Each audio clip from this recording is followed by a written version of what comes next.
नमस्कार दोस्तों, आप सभी का स्वागत है एक बार फिर से साध्य पीएससी एकेडमी में। और बिल्कुल आज हम एक बेहतरीन एमसीक्यू का सेशन करने वाले हैं जिसमें आप सभी का स्वागत है।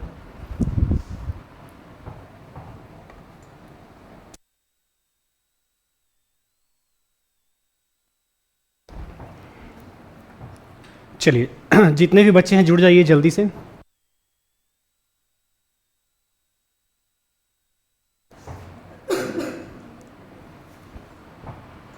चलिए, जैसा कि आप यहाँ पर देख रहे हैं सीजी व्यापम का लक्ष्य बैच और हमारी टीम पूरी तरीके से तैयार है आपको सीजी व्यापम का कोर्स कराने के लिए। ठीक है, व्यापम के अंतर्गत 7 दिसंबर 1947 नहीं बल्कि 2025 में आपका क्या होने वाला है, एग्ज़ाम। तो 7 दिसंबर को जो पटवारी का एग्ज़ाम होने वाला है, आज जो क्वेश्चन मैं करवाने वाला हूँ कुछ इसी पैटर्न में आपको जो क्वेश्चन हम करने वाले हैं उसी पैटर्न में दिखाई देगा। तो बिल्कुल अब तक यदि आप सीजी व्यापम के इस लक्ष्य बैच के साथ नहीं जुड़ पाए हैं तो बिल्कुल जुड़ जाइएगा। सबसे पहले आपको साध्य पीएससी एकेडमी का मोबाइल एप्लीकेशन डाउनलोड करना होगा। मोबाइल एप्लीकेशन डाउनलोड करने के बाद आप स्टोर सेक्शन के माध्यम से जुड़ सकते हैं। ठीक है, चलिए जितने भी बच्चे हैं सबसे पहले सेशन को लाइक कर दीजिए ताकि आज का हम एमसीक्यू का यह क्लास स्टार्ट कर पाए। पहला प्रश्न जो कि आपकी स्क्रीन पे दिखाई दे रहा है, और आज का प्रश्न करने में आपको काफ़ी मज़ा भी आएगा। क्यों मज़ा आएगा, पहला प्रश्न ही देख लीजिए। पहला प्रश्न जो कि आपकी स्क्रीन में दिखाई दे रहा है और कुछ इसी पैटर्न पे आजकल व्यापम का प्रश्न भी आता है। ठीक है, चलो ध्यान से पढ़ो और बताओ इसका आंसर क्या होगा।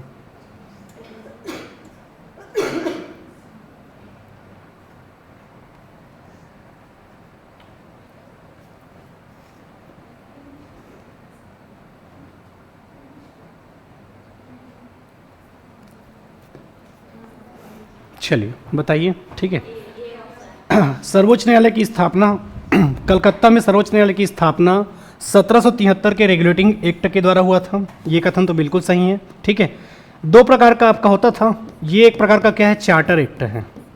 जो 1773 का रेगुलेटिंग एक्ट है, ये कौन सा एक्ट है आपका, चार्टर एक्ट। एक होता था चार्टर एक्ट और एक होता था भारत शासन अधिनियम। ठीक है, तो चार्टर एक्ट हम किसे कहते थे, ऐसा नियम जो कहाँ पर बनता था, इंग्लैंड में। नियम कहाँ पर बनता था, इंग्लैंड में, और लागू कहाँ पर होता था, भारत में। उसे हम क्या कहते थे, चार्टर एक्ट। ऐसा नियम जो बनता कहाँ पर था, भारत में, और लागू भी कहाँ पर होता था, भारत में। उसे हम क्या कहते हैं, भारत शासन अधिनियम। इसी में आपका एक एक्ट है जिसका नाम क्या है, 1773 का रेगुलेटिंग एक्ट, जो कि एक प्रकार से आपका क्या है, चार्टर एक्ट। इसी के द्वारा पहली बार, आप सबको पता है कि नहीं पता कि भारत की पहली राजधानी क्या थी, कलकत्ता। ठीक है, कलकत्ता पहले भारत की राजधानी हुआ करती थी 1911-12 के आसपास। ठीक है, जब अंग्रेज़ों के राजा भारत आते हैं उस समय कलकत्ता से राजधानी कहाँ ट्रांसफ़र किया जाता है, आपके दिल्ली में। ठीक है, तो ये आपको याद रखना है। 1773 के रेगुलेटिंग एक्ट के तहत भारत में किसकी स्थापना की जाती है, सर्वोच्च न्यायालय की स्थापना की जाती है। बाद में जब भारत का खुद का संविधान बनता है, ठीक है, 26 नवंबर 1949 को भारत का जब खुद का संविधान बन जाता है, उस कंडीशन में फिर हम कब लागू करते हैं, 28 जनवरी 1950 को। तो ये तब की बात है जब भारत अपना खुद का संविधान बना लेता है, और उस समय जब सुप्रीम कोर्ट जारी करता है। तो मैंने क्लास में पढ़ाने के दौरान ये बताया भी था कि सुप्रीम कोर्ट से आपके दो तरीके के प्रश्न पूछेंगे। एक एक्ट वाला पूछेगा, तो कौन सा एक्ट है आपका, 1773 का रेगुलेटिंग एक्ट। ठीक है, दूसरा अगर भारतीय संविधान की बात करें तो भारतीय संविधान के हिसाब से आपके सुप्रीम कोर्ट की स्थापना कब किया गया था, 28 जनवरी 1950 को। ठीक है, दूसरा लेमेस्टर इस न्यायालय के प्रथम मुख्य न्यायाधीश थे, क्या पूछा है, तो याद रखना है लेमेस्टर नहीं बल्कि आपकी एलिजा एमपी। कौन है हम, याद रखना है, एलिजा एमपी, कई जगह एमपी लिखता है। ठीक है, एलिजा एमपी जो कि आपके इस न्यायालय के प्रथम क्या थे, मुख्य न्यायाधीश थे। तो दूसरा कथन आपका क्या हो जाता है, गलत। तो आंसर क्या हो जाएगा आपका, केवल एक। दूसरा, मैं सुप्रीम कोर्ट के बारे में बात करूं तो कहां से कहां तक अनुच्छेद पढ़ते हैं, 124 से लेकर 147 तक। वर्तमान में आपके सुप्रीम कोर्ट के मुख्य न्यायाधीश कौन है, तो याद रखना है BR गवई। इनका क्रम कौन सा है, 52वां क्रम के ये क्या है, आपके मुख्य न्यायाधीश हैं। ठीक है, कई बार मुख्य न्यायाधीश कहता है, कई बार इसी को क्या कहता है आपका, CJI। तो बिल्कुल आपका आंसर क्या हो जाएगा, केवल एक। अगला प्रश्न, थोड़ा सा क्वेश्चन बड़ा है तो इसका ऑप्शन अगले पेज में चला गया है, फिलहाल आप लोगों को यहीं पर मिला लेना है। ठीक है, चलो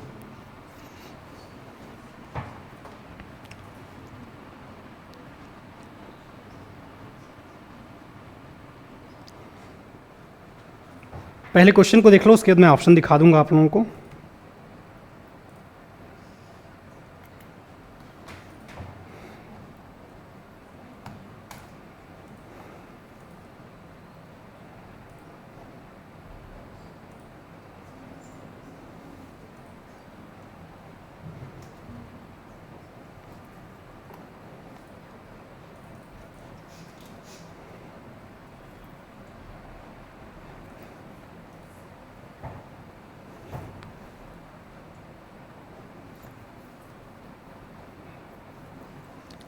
ऑप्शन दिखाऊं?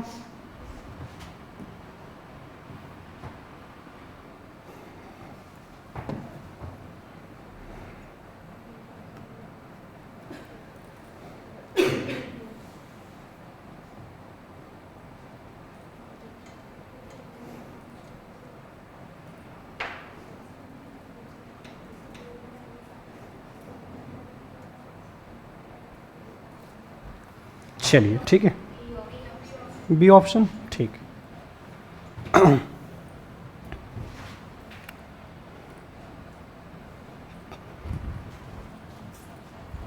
चलो सबसे पहले यदि मैं बात करूं, ठीक है, तो सर्वोच्च न्यायालय की स्थापना ये आपको पता है, तो क्या हो जाएगा आंसर?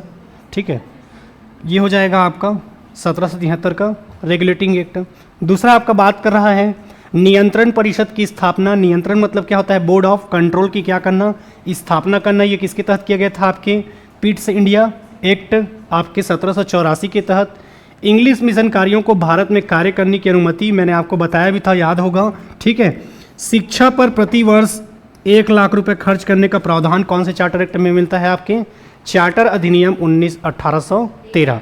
मैंने बताया भी था, ठीक है। 12वीं पढ़ने के बाद आप क्या पढ़ते हो? 13वीं।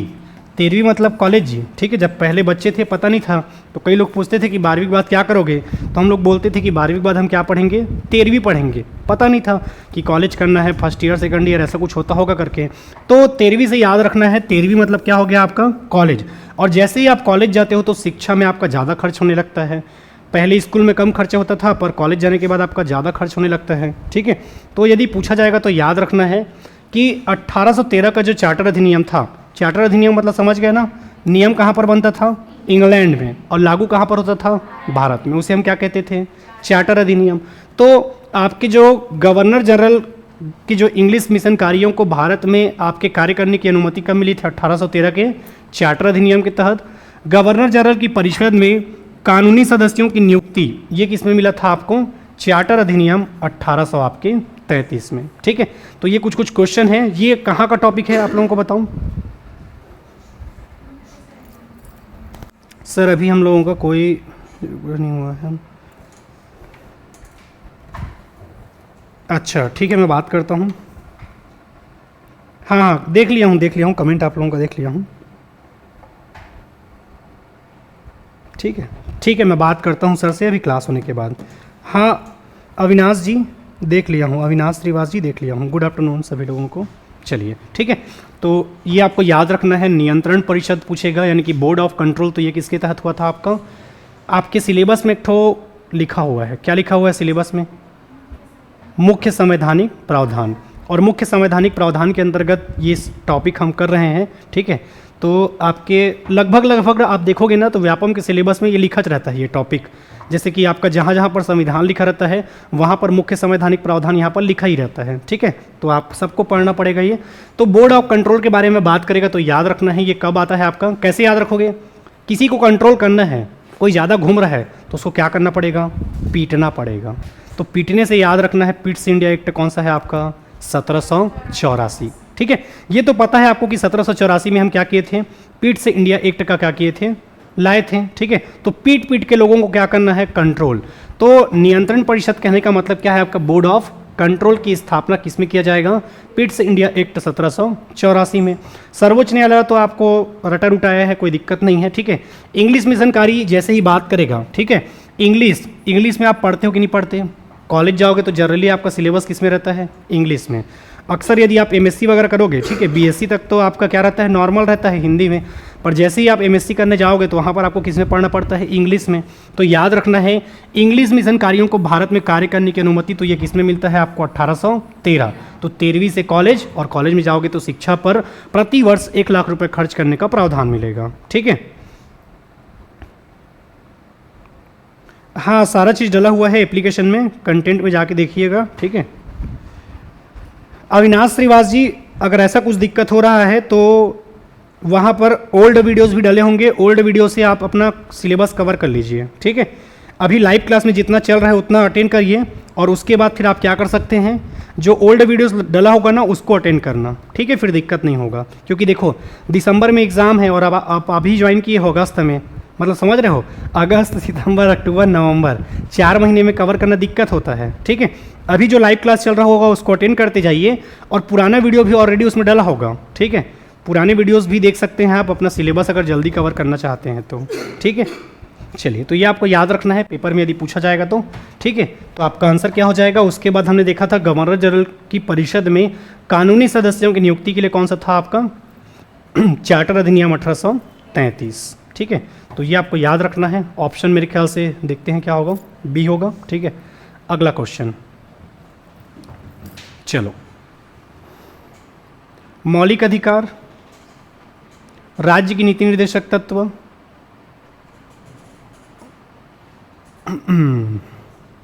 क्वेश्चन कुछ और ऑप्शन कुछ और, मुझे ऐसा लग रहा है, एक बार चेक कर लेता हूँ। इसमें थोड़ा सा मिस्टेक हो गया है।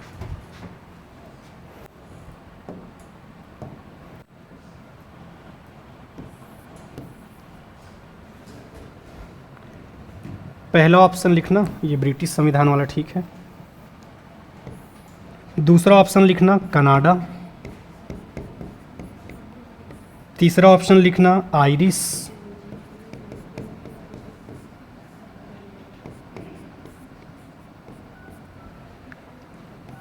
चौथा ऑप्शन लिखना अमेरिका।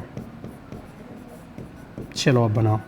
ठीक है, ये क्वेश्चन क्या है मैं बता देता हूँ। ठीक है, एक तरफ आपका क्या है, अलग अलग संविधान का भाग दिया हुआ है। ठीक है, एक तरफ आपके संविधान का अलग अलग क्या दिया हुआ है, भाग दिया हुआ है, और दूसरी तरफ आपका क्या दिया हुआ है, कहाँ कहाँ के संविधान से हमने लिया है ये दिया हुआ है। ठीक है,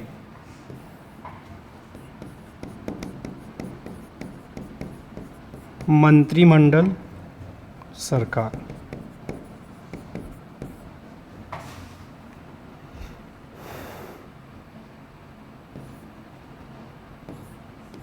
चलो अब बताओ।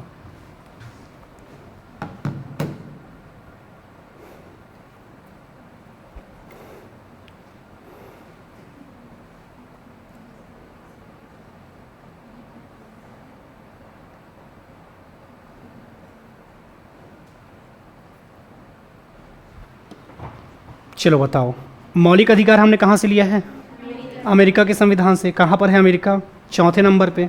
ठीक है, राज्य की नीति निर्देशक तत्व, तो ये हमने कहाँ के संविधान से लिया है, आयरलैंड। देखो आयरिश लिखा रहेगा, इसी को हम क्या बोलते हैं, आयरलैंड। मंत्रिमंडल सरकार, ये हमने कहाँ लिया है, तो याद रखना है ब्रिटेन के संविधान से। ब्रिटिश संविधान मतलब ये ब्रिटेन, इसी को हम क्या कहते हैं, यूके भी कहते हैं। और केंद्र राज्य संबंध, ये हमने कहाँ से लिया है, कनाडा। कनाडा से और क्या लिए हैं हम, राज्यपाल का पद। ठीक है, याद रखना है, पेपर में पूछेगा तो। ठीक है, ये आपको याद रखना है, समझ गए ना। ठीक है, मौलिक अधिकार कहाँ से लिया है हमने, अमेरिका के संविधान से। राज्य के नीति निर्देशक तत्व को आयरलैंड से, मंत्रिमंडल वाले को ब्रिटेन के संविधान से, केंद्र राज्य संबंध को हमने कहाँ से लिया है, कनाडा के संविधान से। ठीक है, तो ये प्रश्न फिर बन जाएगा। अगला प्रश्न, इसमें भी मिस्टेक है, चलो ये ठीक है। भारत के संविधान में शोषण के विरुद्ध अधिकार द्वारा लिखित में से कौन सा परिकल्पित है, मानव देह का व्यापार और बंधुआ मजदूरी या बेगारी, अस्पृश्यता का उन्मूलन, अल्पसंख्यकों के हितों की सुरक्षा, कारखानों और खदानों में बच्चों के नियोजन का निषेध। चलो देखते हैं क्या होता है। बाकी लोग भी सपोर्ट कर रहे हैं उसी को, या कोई चेंज करना चाहो। चलिए ऑनलाइन आप लोग बताइए जल्दी से, और बिल्कुल जितने बच्चे जुड़ चुके हैं बिल्कुल आप लोग लाइक शेयर और सब्सक्राइब करते हुए चलना। सबसे पहले यदि मैं बात करूं, ठीक है, तो शोषण के विरुद्ध अधिकार मतलब हम इसे कौन से भाग के अंतर्गत पढ़ रहे हैं? भाग 3। और भाग 3 में हम कहाँ से कहाँ तक अनुच्छेद पढ़ते हैं? 12 से लेकर 35, ठीक है। स्पेशली यदि मैं शोषण के विरुद्ध अधिकार के बारे में बात करूं तो 2 अनुच्छेद पढ़ते हैं हम, एक 23 और एक 24। अनुच्छेद 23 क्या कहता है जी? ठीक है, अनुच्छेद 23 कहता है आपका बेगारी, ठीक है। बेगारी या किसके बारे में बात करता है आपके? ठीक है, बेगारी कहने का मतलब ये है, मैंने बताया भी था, दिन भर काम करने के बाद आपको 100 रुपये मिलना था पर आपको 50 रुपये दे दिया जा रहा है, तो उसे हम क्या कहते हैं? बेगारी, ठीक है। जैसे कि आपने अक्सर छत्तीसगढ़ी में सुना होगा, ठीक है, ज़्यादा यदि तीती का करो बेगारी काम में मत लगे रहे कर, मतलब फोकट में किसी का काम नहीं करना है, ऐसा घर वाले लोग सुनाते हैं। जैसे कि आपका खुद का काम पड़ा हुआ है, ठीक है, और आप दूसरे घर किसी को मदद करने जा रहे हो तो अच्छा बात नहीं है, तो उसके लिए हम क्या बोलते हैं छत्तीसगढ़ी में? ज़्यादा बेगारी काम मत करे कर, यानी कि फ्री में काम नहीं करना है, तो उसे हम क्या कहते हैं? बेगारी, ठीक है। ये आपका है। अस्पृश्यता का उन्मूलन, ये तो आपका अनुच्छेद कौन सा है? 17। अल्पसंख्यकों के हितों का सुरक्षा, अनुच्छेद 29, तो ये दोनों ऑलरेडी खत्म हो जाता है। कारखानों और खदानों में बच्चों के नियोजन का निषेध, यानी कि 14 वर्ष से कम उम्र के बच्चों को किस में नहीं लगाना है? खतरनाक काम में नहीं लगाना है। ये कौन सा बोलता है? आपका अनुच्छेद 24। और अब व्यापम में ऐसे ही आएगा क्वेश्चन, ठीक है। मैं किसी भी प्रकार से झूठा आश्वासन देके नहीं भेजूंगा, पर यदि आपका कॉन्सेप्ट क्लियर है, स्पष्ट पता है कि अनुच्छेद 23 और 24 क्या कहता है, तो प्रश्न बन रहा है आपसे, ठीक है। कॉमन सेंस लगाना होगा, मैंने केवल क्या बताया है आपको? बेसिक। और ऐसे ही फॉर्म में आजकल क्वेश्चन आ रहा है व्यापम में, आपने देखा होगा तो, ठीक है। क्वेश्चन में कुछ नहीं रहता, क्वेश्चन बनाने वाला केवल आपका क्या चेक करता है? कॉन्सेप्ट, ठीक है। मैंने इसको लिखवाया होगा कि 14 वर्ष से कम उम्र के बच्चों को किस में नहीं लगाना है? खतरनाक काम में। भैया किसी कोई बच्चा कारखाना में काम करेगा, खदान में काम करेगा, तो खतरनाक जगह है कि नहीं है? ठीक है, तो थोड़ा सा आपको कॉमन सेंस यूज़ करना होगा। फिलहाल इसके आंसर की ओर जाएंगे तो आंसर क्या हो जाएगा आपका? सी, ठीक है। ये तो स्पष्ट है जी। अस्पृश्यता के लिए हम अनुच्छेद कौन सा पढ़ते हैं? 17। और अल्पसंख्यकों के हितों की सुरक्षा के लिए 29। और शोषण के विरुद्ध अधिकार के लिए 2 अनुच्छेद, कौन कौन सा? 23 और 24। तो यहाँ से भी आंसर निकल जाएगा आपका, ठीक है। तो आंसर क्या हो जाएगा? सी। अगला प्रश्न,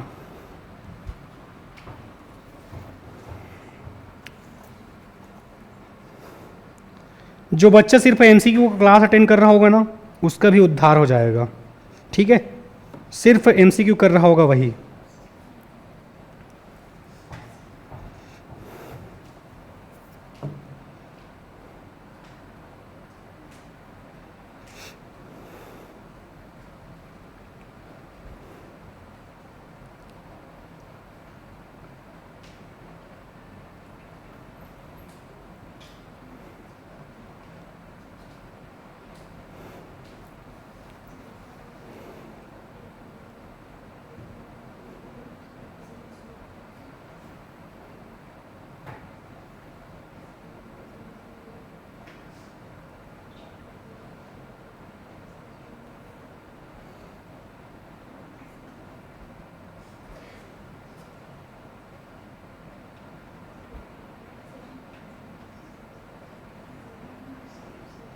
चलो क्या हो जाएगा बताओ?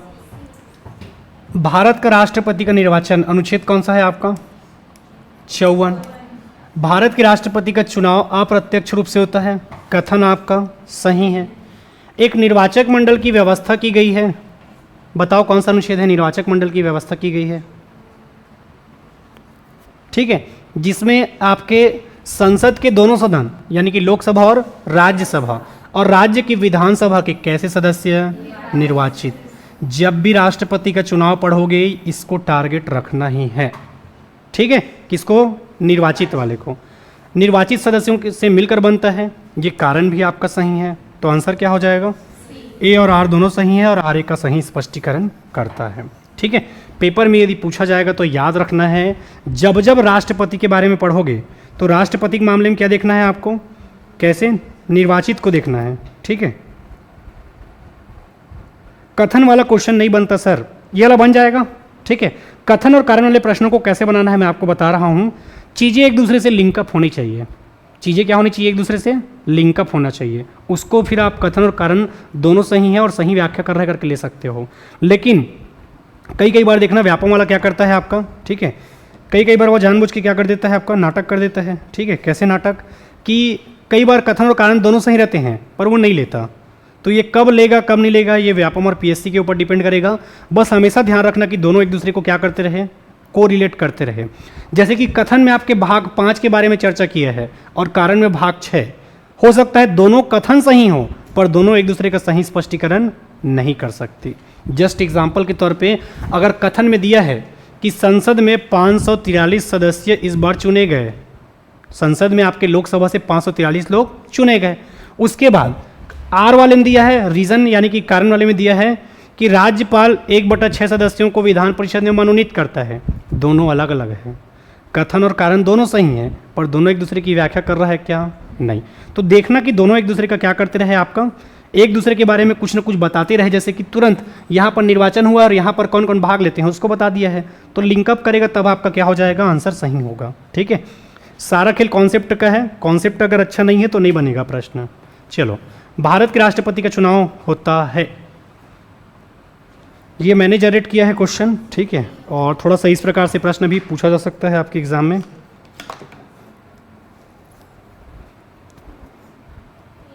चलो बताओ,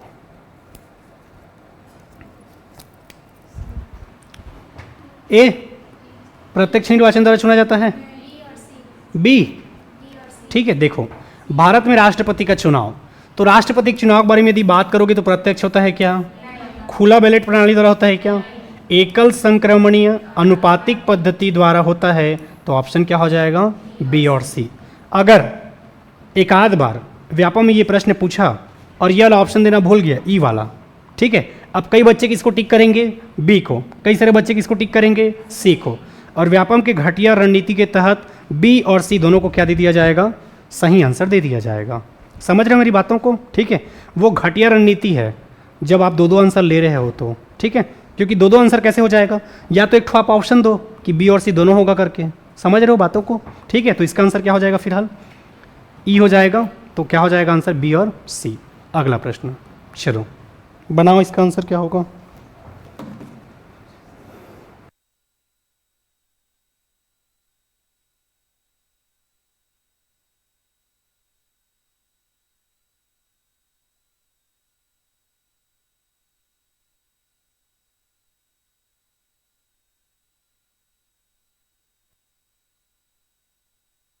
बारे में बात कर रहा है। पहला, संसद के दोनों सदनों के निर्वाचित सदस्य, संसद के दोनों सदनों के निर्वाचित सदस्य, निर्वाचित और संसद के दोनों सदन मतलब लोकसभा और राज्यसभा।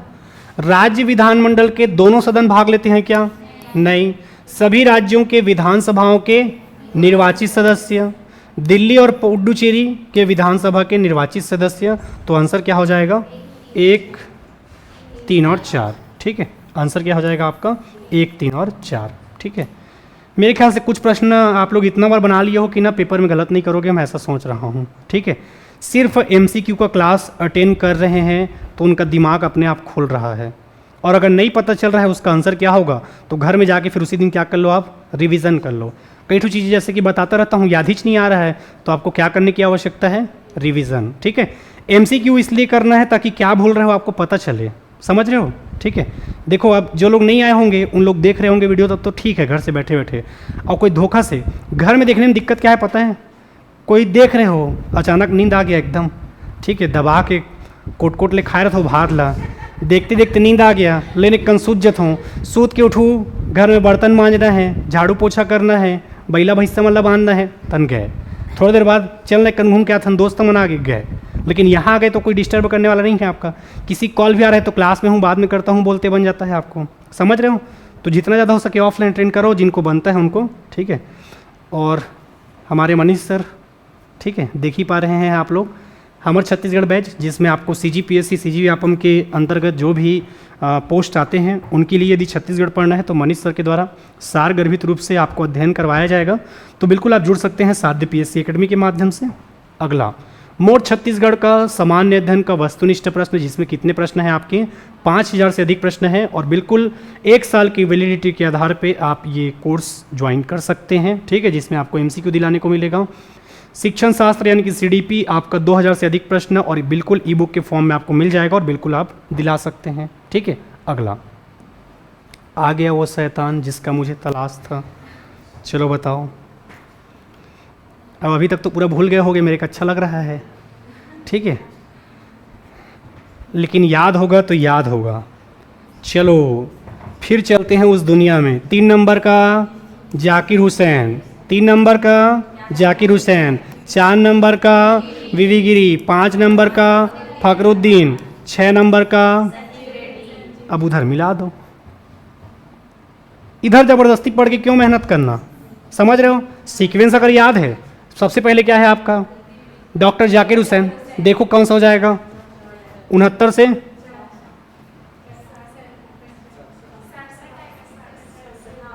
हाँ, तभी मैं सोच रहा हूँ क्योंकि ना कार्यकाल में इनकी क्या हो जाती है मृत्यु। ठीक है, अब 67 से 69 मतलब तो 5 साल कर लिया। ठीक है, क्योंकि पद में रहते रहते इनकी क्या हो जाती है मृत्यु। देख रहे हो मेरा ध्यान कहाँ जा रहा था 69 से 74, पर मेरा दिल कह रहा था कि ये पद में रहते रहते क्या हो गया था इनकी मृत्यु, तो मेरा हाथ जा ही नहीं रहा था। समझ रहे हो? अगर बहुत सारी चीज़ें आपको पता है इस टॉपिक के बारे में तो हाथ अपने आप क्या हो जाएगा, रुक जाएगा। अगला आपका वीवी गिरी, वीवी गिरी के लिए 69 से 74, ये वही समय है जब जाकिर हुसैन के मरने के बाद ये क्या रहते हैं उस टाइम उपराष्ट्रपति, फिर कार्यवाहक क्या बनते हैं राष्ट्रपति, फिर राष्ट्रपति का चुनाव लड़ना है करके वहाँ से क्या देते हैं त्यागपत्र। फिर इसी समय की बात है जब आपके सुप्रीम कोर्ट के सीजीआई रहेंगे कौन, मोहम्मद हिदायतुल्लाह, तो वो कार्यवाहक राष्ट्रपति और कार्यवाहक उपराष्ट्रपति का पद संभालते रहते हैं। समझ रहे हो? जब राष्ट्रपति और उपराष्ट्रपति दोनों का पद खाली हो जाता है तो आपके सुप्रीम कोर्ट का सीजीआई कार्यवाहक राष्ट्रपति का क्या संभालता है, पद को संभालता है। अगला ठीक है 4 नंबर हो गया, उसके बाद फखरुद्दीन अली अहमद के लिए कौन सा हो जाएगा 74 से 77, नीलम संजीव रेड्डी के लिए 77 से 82। अब इधर देख लो जी क्या हो रहा है, सी आप ही लोग बताओ क्या टिक करना है।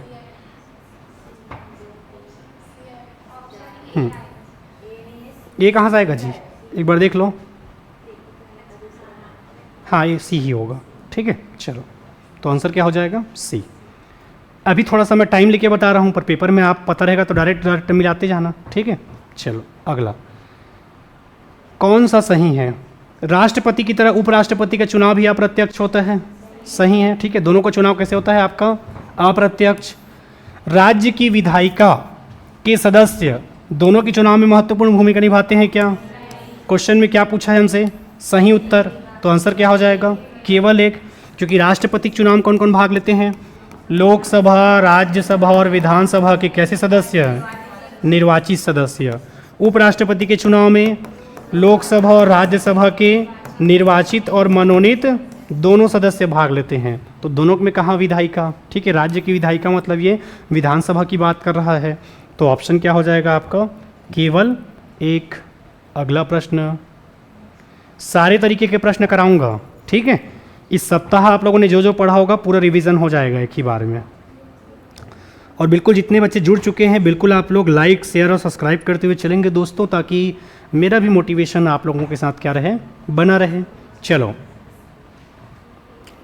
बताओ, आंध्र प्रदेश में कितना है, तमिलनाडु में कितना है, महाराष्ट्र में कितना है, छत्तीसगढ़ में कितना है और पश्चिम बंगाल में। ठीक है, ऐसे ही प्रश्न अब आपकी व्यापम में पूछा जाएगा।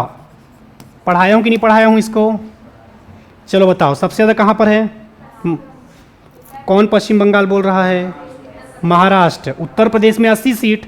ठीक है, उसके बाद आपके महाराष्ट्र में कितना है आपका 48, रिवीजन करो घर जाके। उसके बाद आपका पश्चिम बंगाल में 42, तमिलनाडु में 39, उसके बाद आपके छत्तीसगढ़ में 11, आंध्र प्रदेश और राजस्थान में 25। ऑप्शन देख लो क्या होगा। ठीक है, कुछ भी याद नहीं आता ना, लिख लो कि मुझे लोकसभा का सीट रिवीजन करना है। ठीक, और जाके एक बार रिवीजन कर लो। ये मान के चलो कि अभी आप लोग ना टेस्ट दिला रहे हो यहाँ पर बैठ के। ठीक है, कुछ याद नहीं आ रहा है तो हाँ बिल्कुल अच्छा क्वेश्चन है आज का। सर पंचायती राज कब पढ़ाओगे, यदि फर्स्ट राउंड में संविधान खत्म हो जाएगा उसके बाद पंचायती राज पढ़ाऊंगा, क्योंकि मेरा भी आत्मा तड़प रहा है उसको पढ़ाने के लिए। ठीक है चलो, क्या हो जाएगा ऑप्शन जल्दी बताऊँ जी। चलो आप लोग बोल रहे हो तो डी टिक कर देता हूँ और देखते हैं क्या होगा आंसर। चलो ठीक है, अगला क्वेश्चन। किसका सीट दिया है? राज्यसभा का। चलो मिलाओ।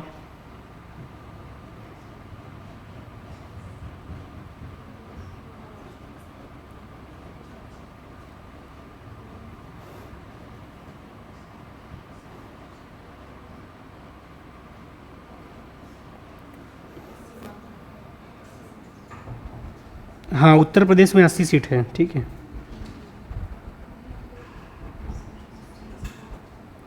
चलो बताओ जी, इसका आंसर क्या होगा, जल्दी बताओ। A option.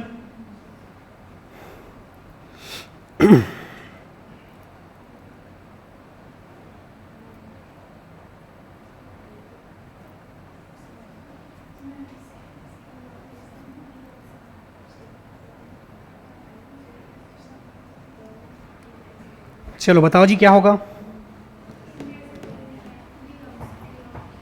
नहीं मिल रहेगा किसी से? हो सकता है डी भी आ जाएगा ना, ठीक है।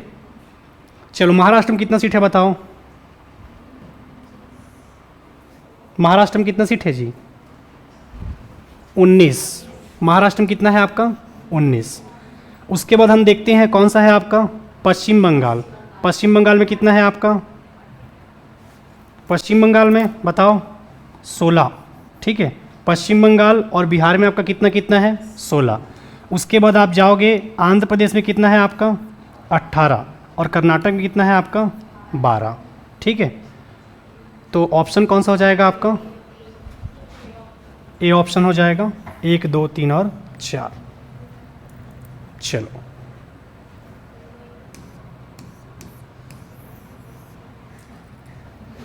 चलो अगले प्रश्न की ओर बढ़ते हैं।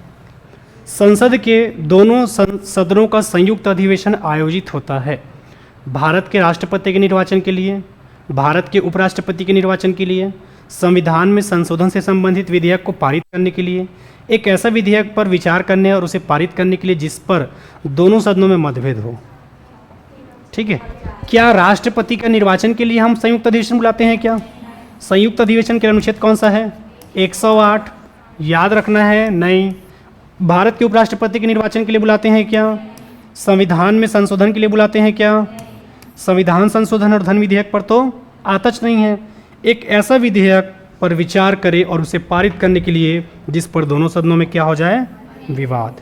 और ये भी एक फेमस टॉपिक है जहाँ से आपके एग्जाम में प्रश्न पूछा जाता है, ठीक है। अगला क्वेश्चन, भारत में उच्चतम, या ये तो फ्री में नंबर दे के जाएगा।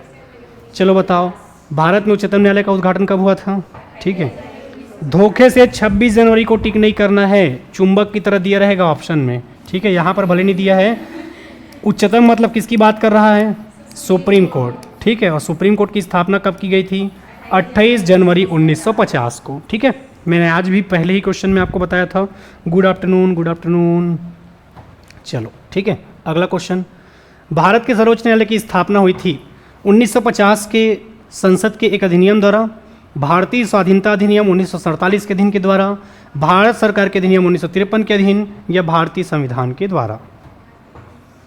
चलो चलो मारो, तुक्का मारो। ऐसे प्रश्नों में तुक्का मारना है थोड़ा सा, ठीक है। जहाँ पर आपको लगता है ना, थोड़ा सा भी लगता है कि हाँ ये हो सकता है, उसके साथ जाना है आपको, ठीक है। पूरा एकदम है छोड़ के नहीं आना है, नहीं पता है करके आपको लग रहा है कि डी है करके आओ जरा देखते हैं इसका आंसर क्या लिया होगा एग्जामिनर। ये 1 नंबर मिल जाता ना, आप लोग रिस्क लिए रहते तो, ठीक है। देखो, या तो फिर आपका दिया रहता कि भारत शासन अधिनियम 1935, क्या दिया रहता? भारत शासन अधिनियम 1935, तब हम उसको टिक करते। पर फिलहाल हमारा वो ऑप्शन है ही नहीं, ठीक है। 1950 स्वाधीनता भारत सरकार, बल्कि किसके द्वारा? भारतीय संविधान के द्वारा भारत के सर्वोच्च न्यायालय की क्या की गई थी? स्थापना। कितना ठो सुप्रीम कोर्ट है भारत में? 25, 1 ठो, ठीक है। याद रखना है, कई लोगों को लगता है कि भारत में बहुत सारा सुप्रीम कोर्ट होगा करके, 1 ठो बस है। भारत के उच्चतम न्यायालय में न्यायाधीशों की संख्या में वृद्धि करने का शक्ति किसमें निहित है? ठीक, मैंने बताया था। उच्चतम मतलब ये क्या है? Supreme court. सुप्रीम कोर्ट में अधिकार किसके पास है? संसद के पास। और हाई कोर्ट में राष्ट्रपति के पास, ठीक। दोनों हमेशा याद रखना है। सुप्रीम कोर्ट का जज कितने वर्ष में रिटायर होगा? 65 साल। और हाई कोर्ट का 62 साल। बहुत सारे पुस्तक में अलग अलग लिखा है, मैं पहले ही क्लियर कर दूं। हाई कोर्ट के एक जज ने अपील किया था कि भी हमारा भी कितना रखो 65, और कई ठो बुक में वही छप गया है। ठीक, याद रखना है सुप्रीम कोर्ट के जज की रिटायरमेंट का उम्र कितना है 65 और हाई कोर्ट का 62। फिलहाल इसका आंसर क्या आ जाएगा संसद। अगला क्वेश्चन, चलो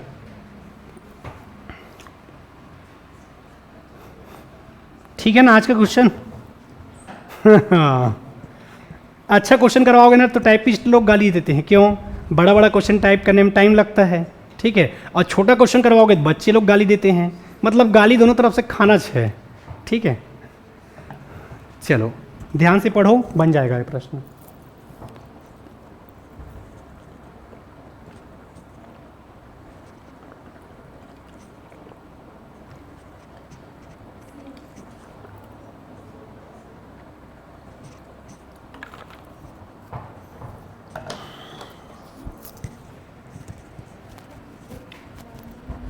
चलो, इसका कार्यकाल 6 वर्षों का होता है क्या? नहीं, इनके सदस्यों का कार्यकाल 6 वर्ष होता है। पहला पॉइंट खत्म। दूसरा, यह एक कैसा सदन है? स्थायी सदन, क्योंकि हम इसे क्या नहीं कर सकते, भंग नहीं कर सकते। 1/6 सदस्य स्थानीय संस्थाओं द्वारा चुने जाते हैं क्या?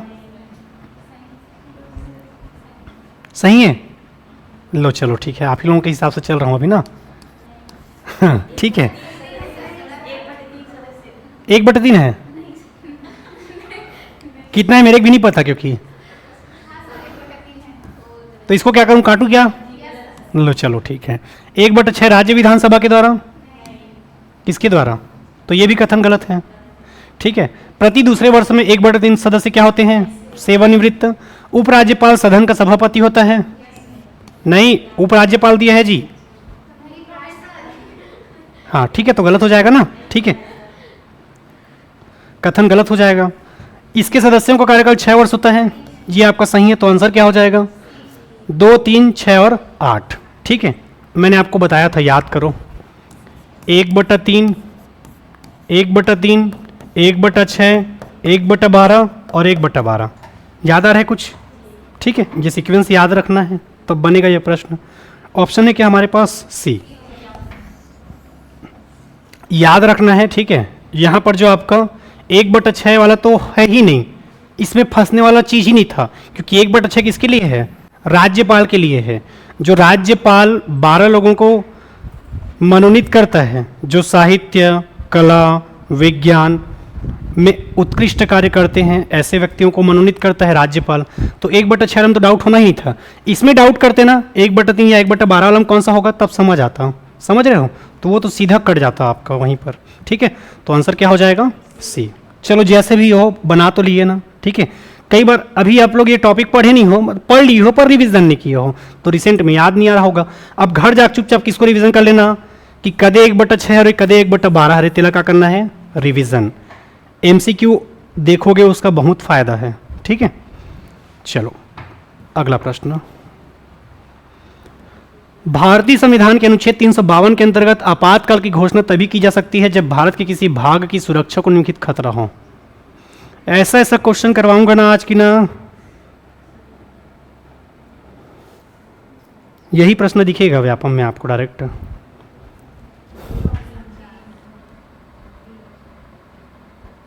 ये जो अभी लिखे हैं सर, उसमें बताइए ना अच्छे से। चलो बताओ। युद्ध के कारण, विदेशी आक्रमण, सशस्त्र विद्रोह, आंतरिक उपद्रव, क्या होगा? बहुत मार खाओगे। मैंने बताया था ना अनुच्छेद 352 कब कब लागू होगा? पहला, जब कोई दूसरा देश हमारे ऊपर आक्रमण करेगा यानी कि युद्ध। दूसरा, विदेशी आक्रमण, उसको भी लेंगे। सशस्त्र विद्रोह, ठीक है। पहले आंतरिक अशांति था, आंतरिक अशांति की जगह हमने क्या ले लिया है? सशस्त्र विद्रोह, ठीक है। तो आंसर क्या हो जाएगा? ये मैं बताया हूं क्या? उपद्रव वगैरह करना है करके बताया हूं कहीं पर? नोट्स खोल के देखो, ठीक है। युद्ध, और ये लिखा होगा बाह्य आक्रमण। क्या लिखा होगा वो आपके नोट्स में? बाह्य आक्रमण। बाह्य आक्रमण मतलब विदेशी आक्रमण ही तो होगा ना, ठीक है। और जो आंतरिक अशांति का हवाला देकर पहले लगाया जाता था, उसको खत्म करके क्या जोड़ा गया था आपका? 44वां संविधान संशोधन जब हुआ था मोरारजी देसाई की सरकार में, तो हुआ क्या था, ठीक है, आंतरिक अशांति का हवाला देकर जो आपातकाल लगाया जाता था उसके जगह जो शब्द डाला वो क्या था आपका, सशस्त्र विद्रोह। सशस्त्र विद्रोह कहने का मतलब ये है, ठीक है, आपको याद रखना है जब लोग हथियार लेके निकल जाए, एक दूसरे को मारने काटने लग जाए, ठीक है, तो ये आपको बनाना है और प्रश्न ऐसे ही आएगा, वो एकदम नॉर्मल सा नहीं आएगा कि कौन सा अनुच्छेद में राष्ट्रीय आपातकाल लागू किया गया है, वो गए जमाना। अब प्रश्न ऐसे आएगा, ठीक है, और ये सीजीपीएससी का प्रश्न है। चलो अगला प्रश्न, इसको कोई गलत किए तो बहुत मार खाओगे।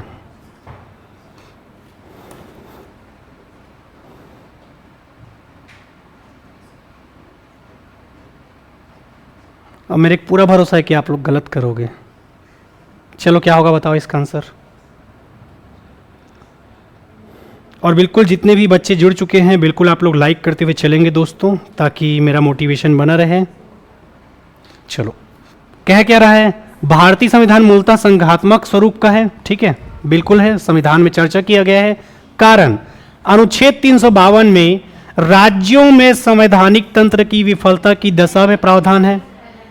स्पष्ट लिख दिया है जी, राज्य की संवैधानिक तंत्र क्या हो चुकी है, विफलता।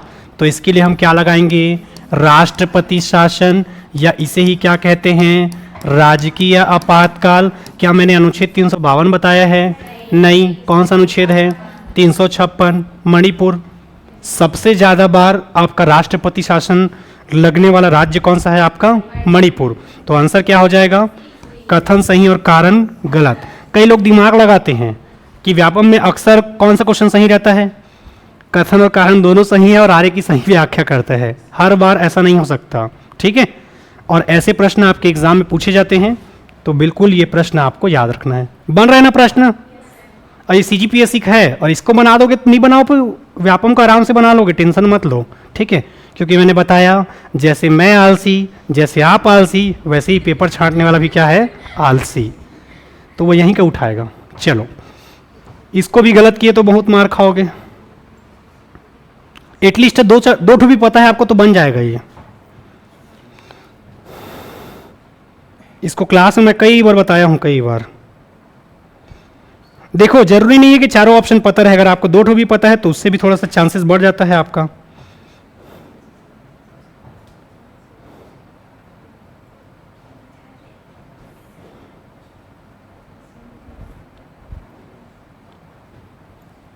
चलो बताओ,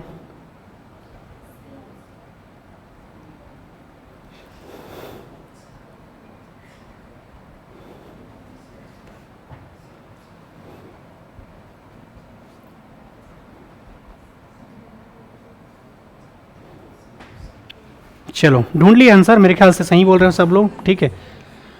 न्यायिक पुनरीक्षण शक्ति का परिसीमन, ये आपका कब है, चलो हमें पता नहीं है। संपत्ति का अधिकार कब है, ये अभी हमें पता नहीं है। मताधिकार में 21 वर्ष से 18 वर्ष, ये भी हमको पता नहीं है। उद्देशिका में पंथ निरपेक्ष शब्द कब जोड़ा गया, ये भी पता नहीं है। अब कुछ पता नहीं है तो खतरा हो जाएगा, ठीक है, एक आध दो ठो पता होगा इसमें से, ठीक है, जैसे कि उद्देशिका में पंथ निरपेक्ष, ठीक है। उद्देशिका मतलब समझ गए किसकी बात कर रहे हैं, प्रस्तावना।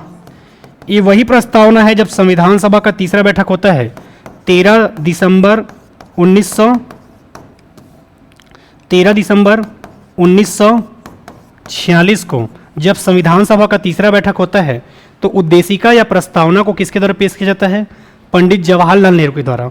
उस समय ये पंथ निरपेक्ष नहीं जोड़ा गया था, बाद में आपका संशोधन हुआ 42वां संविधान संशोधन 1976, और 42वां संविधान संशोधन 1976 में आपका क्या शब्द जोड़ा गया, उद्देशिका।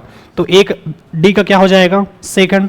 इसको तो मैं कई बार बताया हूं, पहले मतदान का उम्र कितना था 21, उसको घटा के कितना कर दिया गया है 18, तो इसका आंसर क्या हो जाएगा 61वां संविधान संशोधन 1989। संपत्ति का अधिकार कई बार हो चुका है, क्लास में कई बार बता चुका हूं, ठीक है, तो 44वां संविधान संशोधन 1978। उसके बाद मैं बात करूं न्यायिक पुनरीक्षण, चलो आपको पता नहीं था कोई बात नहीं, पर 3 ठो पता है ना, चौथा अपने आप निकल जाएगा क्योंकि बचा भी एक ठो है, ठीक है। तो ये 38वां संविधान संशोधन 1975 में हुआ था आपका, ठीक है। मैं जितना पढ़ाया हूँ 4 ऑप्शन में आपको 2 से 3 ऑप्शन मिल जाएंगे, ठीक है। मैं झूठ नहीं बोलूँगा, मैं इसको पढ़ाया जो नहीं हूँ, लेकिन बाकी 3 को पढ़ाया हूँ मैं, ठीक है। अभी कई सारे बच्चे पढ़े नहीं होंगे, अलग चीज़ है भाई, सिलेबस कंप्लीट होते जाएगा, पढ़ते जाओगे। जो पुराने बच्चे होंगे उन लोग बताएंगे, बाकी 3 ठो पढ़ाया हूँ ना, 1 ठो को नहीं पढ़ाया हूँ भाई, मैं ईमानदारी से बता रहा हूँ। जो नहीं पढ़ाया हूँ नहीं पढ़ाया हूँ, ठीक है। लेकिन 3 ठो पता है तो चौथा बना लोगे ना, खेल खत्म। तो आंसर क्या हो जाएगा? सी, ठीक है। अगला, और उसके पहले आ चुका है सीजी टेट पेपर 2, ठीक है। और जितने भी बच्चे जिनको लगता है कि सर हमारा तैयारी कंप्लीट हो चुका है, ठीक है, सीजी टेट पेपर 2 जिनका क्लियर नहीं हुआ है, बिल्कुल आप ये टेस्ट सीरीज दिलाइए और टेस्ट सीरीज के साथ जुड़ने का मौका उठाइए, फ़ायदा इसका, क्योंकि नवीन परीक्षा पैटर्न पर ये आपका टेस्ट बन रहा है, जिसमें आपके मॉडल टेस्ट भी रहेंगे, व्याख्या सहित प्रश्नों का संग्रह भी रहेगा, और बिल्कुल इस नीचे दिए गए नंबर पे आप कांटेक्ट कर सकते हैं, ठीक है। पिछले बार जो सीजी टेट में प्रश्न आया था, ठीक है, एक बच्चे ने मैसेज किया कि सर मैं 11 मिनट में 11 क्वेश्चन बनाया हूँ करके, मेरे को बहुत खुशी हुआ, ठीक है। पिछले बार जो सबसे ज़्यादा बच्चों का पेपर निकला था सीजी टेट पेपर 2 वालों का निकला था, यहाँ से साइंस वालों का भी निकला था, पर सबसे ज़्यादा जो रेशियो में निकला था ना, वो एसएसटी वाले बच्चों को निकला था सीजी टेट पेपर 2, ठीक है। और जब वो बच्चा मैसेज किया ना तो अच्छा लगा, क्यों? क्योंकि वो बच्चा अगर फेल हो जाता है तो हमारी असफलता थी, पर वो 11 मिनट में 11 क्वेश्चन बना दिया, मतलब अच्छा खासा वो रिविजन करके बैठा हुआ था, ठीक है। तो थोड़ा सा कोशिश करेंगे कि जो कंटेंट आपको दिया जा रहा है उसी के इर्द गिर्द क्वेश्चन देखने को मिले। आमिन पटवारी, अब तक आपको याद हो चुका होगा एग्जाम कब है, 7 दिसंबर 1947 को, ठीक है। तो बिल्कुल 7 दिसंबर 1947 को आपको ये पेपर दिलाना है, ताकि देश को आज़ादी दिलवा पाओ आप लोग भी। और कुछ भी तकलीफ होगा इस टेस्ट से संबंधित तो आप इस नीचे दिए गए नंबर पे कांटेक्ट भी कर सकते हैं, ठीक है। और आज का सेशन फिर हम यहीं तक लास्ट करेंगे। सीजीवीआपम का ये कोर्स अभी तक आप नहीं जुड़ पाए हैं क्लासेस के माध्यम से, तो जुड़िए, और बिल्कुल इसका फ़ायदा फिर आने वाले टाइम पे आपको मिलेगा, ठीक है। चलिए, और कुछ भी तकलीफ होगा तो इस नीचे दिए गए नंबर पे आप कांटेक्ट कर सकते हैं, ठीक है। चलो, तो अभी का क्लास हम लोग यहीं तक कवर करेंगे, फिर से मुलाकात होगा कब? परसों, ठीक है, क्योंकि कल क्या है आपका संडे फंडे, तो कल बढ़िया मनाइए, एंजॉय करिए, ठीक है। आज का क्लास हम यहीं तक कवर करते हैं और मुलाकात होगा आप सब से, तब तक के लिए धन्यवाद। जय हिंद, जय भारत, जय छत्तीसगढ़। नहीं होगा, चलो ठीक है। समझ आ रहा है ऑनलाइन आप लोगों को? कुछ तकलीफ जीवन में सब्जेक्ट से रिलेटेड, क्योंकि जीवन में तकलीफ तो सब लोगों के में होगा, ठीक है। सब्जेक्ट से रिलेटेड कोई प्रॉब्लम? डल जाएगा राम डुग्गी जी, जो डेट दिया होगा ना उसमें डल जाएगा, ठीक है। चलो ठीक है, तो संडे तक बढ़िया मस्त रिवीजन करिए दबा के। कल संडे नहीं मनाना है, क्या करना है? रिवीजन करना है। चलो, तो अभी का क्लास यहीं तक कवर करते हैं।